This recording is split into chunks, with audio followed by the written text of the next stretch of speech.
Página 24. La apropiación, Luis Reigadas, 2008. Destejiendo las redes de la desigualdad. 0.6. Epistemología crítica de la inequidad. Necesidad de respetar el principio de igualdad esencial entre los individuos. Si este principio guía a la actividad del investigador, su búsqueda de aquello en lo que los hombres y mujeres son semejantes a otros hombres y mujeres predominará la investigación acerca de sus diferencias con otros hombres y mujeres o bien, cuando éstas sean precisadas, señalará que las mismas hacen solo al componente existencial de la identidad de las personas. Irene Basilachis, Pobres, Pobreza y Representaciones Sociales, 2003, 42-43. El estudio de las desigualdades tiene como punto de partida el principio de que, desde un punto de vista ontológico, todos los seres humanos somos iguales, todos tenemos los mismos derechos fundamentales, ninguna vida vale más que otra y nadie es superior o inferior a los demás. Pero esta igualdad básica está en tensión con una profunda desigualdad existencial. En la práctica hay enormes disparidades de ingresos, de condiciones de vida, de acceso a la salud y la educación, de poder, de prestigio, de disfrute real de los derechos humanos, etc. Las asimetrías sociales condenan a millones de personas a condiciones de miseria y erosionan las bases de la cohesión social y de la convivencia democrática. El estudio de la desigualdad no tiene sentido sin una utopía igualitaria, sin la aspiración de que es posible construir una sociedad más equitativa. En base a esta utopía, es preciso utilizar una epistemología crítica de la desigualdad. La epistemología crítica de la desigualdad otorga un papel central a la agencia humana en el proceso de construcción y deconstrucción de las desigualdades. 4. No se trata de ver a los ricos y poderosos como villanos y a los pobres y excluidos como meras víctimas o como héroes que combaten las injusticias. Scott Harris considera que los investigadores no deben hacer afirmaciones sobre quiénes son las víctimas o los culpables en una situación de desigualdad, sino que deben estudiar la victimización como un proceso interpretativo en el que las personas son etiquetados como víctimas o victimarios. Harris, 2006, 226. Ricos y pobres son sujetos con capacidad de agencia. El hecho de que existan profundas asimetrías y disparidades entre ellos no los despoja de su carácter de hombres y mujeres de carne y hueso, con proyectos de vida y de trascendencia. Anderson, 2008. En forma asimétrica y con intereses contrapuestos, pero todos participan en la producción de la desigualdad, independientemente de que es mucho mayor la responsabilidad de quienes ocupan posiciones de poder y privilegio. Pero también sería inequitativo tratar igual a quienes viven existencias profundamente desiguales, por lo que la investigación debe ser capaz de identificar las diferentes condiciones y situaciones que experimentan las personas y los grupos sociales. Reconocer la igualdad de agencia de todos los sujetos sociales no impide experimentar solidaridad por los oprimidos, tampoco debe mellar el filo de la teoría crítica. No se trata de atacar a las personas, ya que todas merecen respeto, sino de cuestionar las acciones, las omisiones y los procesos que producen la desigualdad. En ese sentido, la mirada crítica debe abarcar a todos.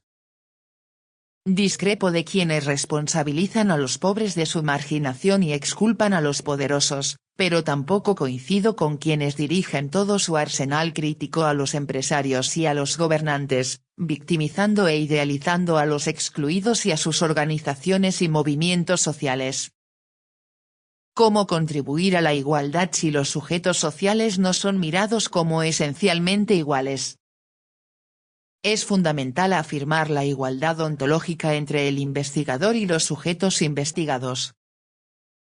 Irene Basilachis ha señalado la importancia de reflexionar sobre las formas de conocer a los pobres, porque por lo general no se asume la igualdad entre el investigador y los sujetos de estudio. Hay que reconocerlos como iguales, como personas con expectativas, con deseos, con esperanzas, con temores y con sueños, con tristezas y con alegrías. Basilachis, 2003, 11. Lo mismo debe decirse en relación con los ricos y poderosos. Con frecuencia se les idealiza, sobreestimando su capacidad de agencia sin atender a las condiciones estructurales en que se desenvuelven. Otras veces se ve a los miembros de la élite como villanos. El reto es ser capaces de mantener una mirada crítica de las injusticias, sin dejar de ver el contexto histórico en el que se ubican los distintos sujetos sociales. La desigualdad social es una construcción humana. El mundo contemporáneo no está irremisiblemente atrapado en las redes de la desigualdad, existen fuerzas y mecanismos para reducirla y, por tanto, es posible y necesario encontrar configuraciones sociales más justas y equitativas.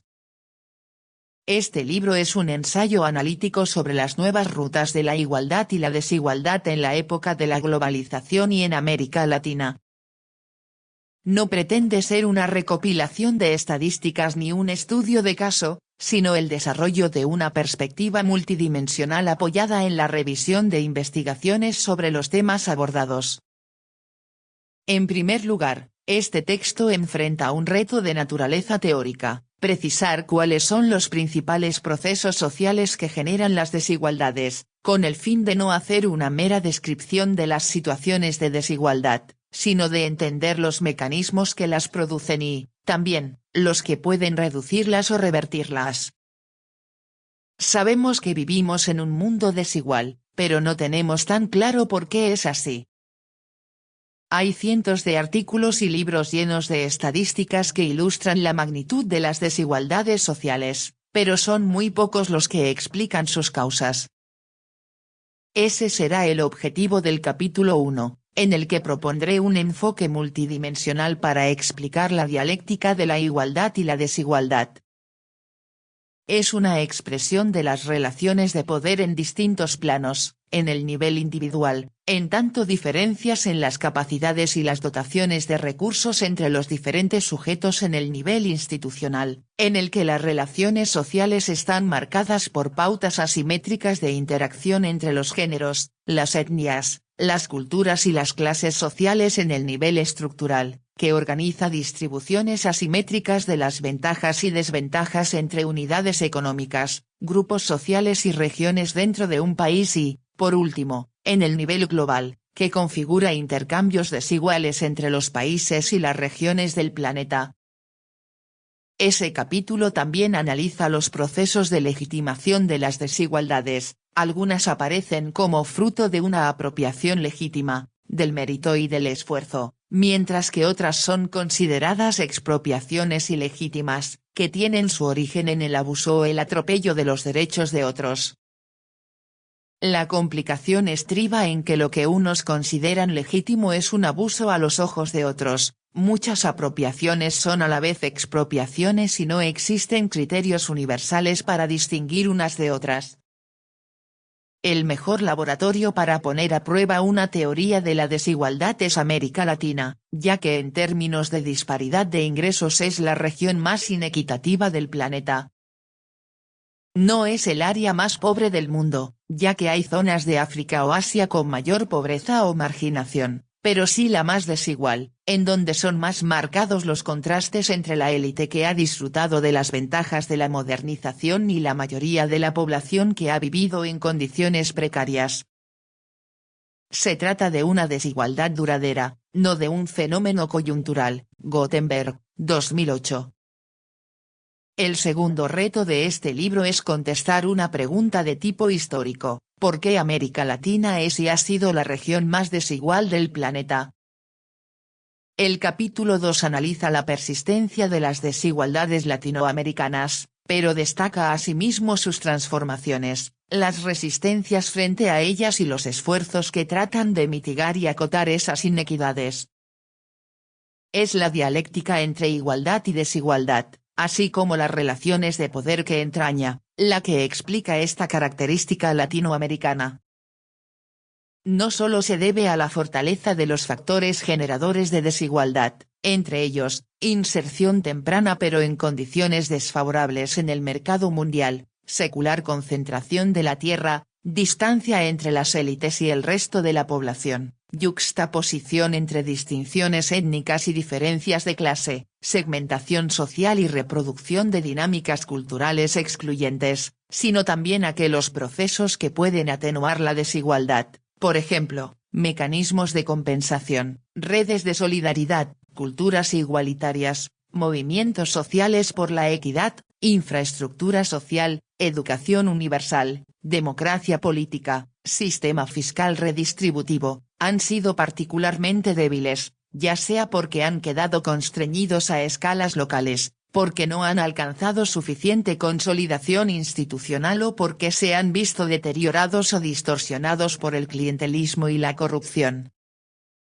El análisis de América Latina es crucial para entender las desigualdades contemporáneas, porque en las últimas décadas se ha producido lo que Ulrich Beck, 2000, llama la brasileñización de Occidente. En muchos países se están generando disparidades económicas similares a las latinoamericanas, por lo que el estudio de esta región arroja luz sobre las desigualdades en otras latitudes y sobre lo que se ha dado en llamar desigualdad global. El tercer reto de este trabajo es utilizar el enfoque procesual para el análisis de las desigualdades contemporáneas. Un debate central ha sido el de la relación entre globalización y desigualdad. Hay que preguntarse por qué el mundo se ha vuelto tan desigual en los últimos lustros. No estamos solo ante una prolongación de las inequidades que han caracterizado desde hace varios siglos a la modernización y al capitalismo. Por su escala y por su contenido podría afirmarse que hay nuevas rutas de la desigualdad. Durante los últimos 30 años muchos factores generadores de desigualdades han adquirido carácter global, flujos financieros internacionales, redes productivas transnacionales, tratados de libre comercio, mundialización de las industrias culturales, difusión global de las ideologías individualistas y correlación internacional de fuerzas favorable a las élites económicas. En contraste, los dispositivos de redistribución equitativa de los recursos, las redes solidarias, los movimientos igualitarios y los mecanismos de compensación conservan todavía un carácter local y nacional, o bien son todavía tímidos e insuficientes los esfuerzos para su consolidación institucional a escala global. Pero no todo son malas noticias. En esta misma época somos testigos del profundo cuestionamiento de una de las desigualdades más añejas de la historia humana, la que existe entre los hombres y las mujeres. También se han desplegado numerosas críticas a la discriminación fundada en argumentos étnicos o raciales. En el debate han predominado posiciones unilaterales. Por un lado, basados en la reducción de la pobreza en China y la India, algunos sostienen que la globalización en curso está reduciendo las desigualdades, de la Dehesa, 2003 Firebau, 2003 Wolf, 2004. Por su parte, otros afirman que en esta época hay una tendencia predominante al incremento de las desigualdades entre los países y dentro de ellos, Guade, 2007 Wallerstein, 2004. El capítulo 3 hace un balance de estos debates y busca desentrañar los procesos específicos que están generando mayores desigualdades y también aquellos que aparecen como contratendencias al aumento de la desigualdad global. En épocas recientes las diferencias sociales en América Latina, de por sí graves, se han vuelto abismales, por no decir escandalosas. Algunos individuos han amasado fortunas de varios miles de millones de dólares, mientras que, en el otro extremo, más de 200 millones de latinoamericanos viven por debajo de la línea de la pobreza. Las distancias entre personas, entre países, entre regiones y entre empresas se hacen mayores cada día. ¿Por qué América Latina se ha vuelto tan desigual, pese a la transición a la democracia y los intensos movimientos sociales que ha vivido en épocas recientes? El último reto de este libro es contestar esa pregunta. El capítulo 4 analiza cómo han incidido las transformaciones económicas, políticas y culturales de las últimas décadas en la reproducción y agudización de las desigualdades persistentes en América Latina. Las estadísticas disponibles y numerosos estudios muestran que en los últimos lustros la desigualdad se ha hecho mayor en torno a diversos indicadores básicos. Sin embargo, hace falta un análisis más fino de los mecanismos que provocaron esos resultados, así como de algunas tendencias en sentido contrario, como la reducción de las desigualdades de voz, la mayor inclusión de las mujeres y la creciente participación política de los negros y los indígenas.